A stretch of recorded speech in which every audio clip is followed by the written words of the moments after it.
So, yung iba nililipat na namin yung gamit kasi next year, mga January 1, nandun na yata kami sa kabilang shop namin. So, wala na yung ibang gamit dito na panggawa ng cellphone. Yung mga natitira na lang is tempered tsaka yung case. Inaalis ko na yung mga case kasi malalagkit na sila.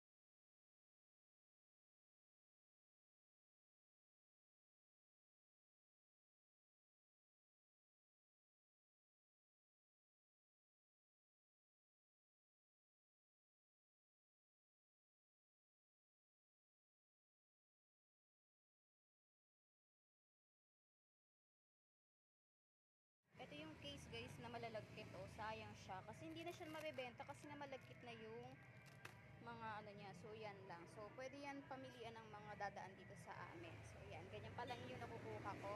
Pero marami pa yan. Look. Sa ilalim niyan is may mga malalagkit na case. So, tatanggalin ko na siya. So, hindi ko na siya sasama sa paglipat namin. No? Yan. So, ito na inaayos ko na to. Ito yung mga wala na malagkit yan. So, ito pa yung susunod.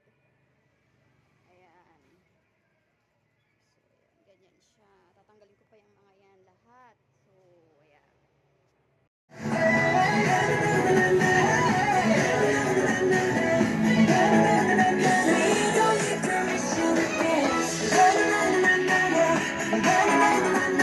The next day. So, magtimpla muna tayo ng kape.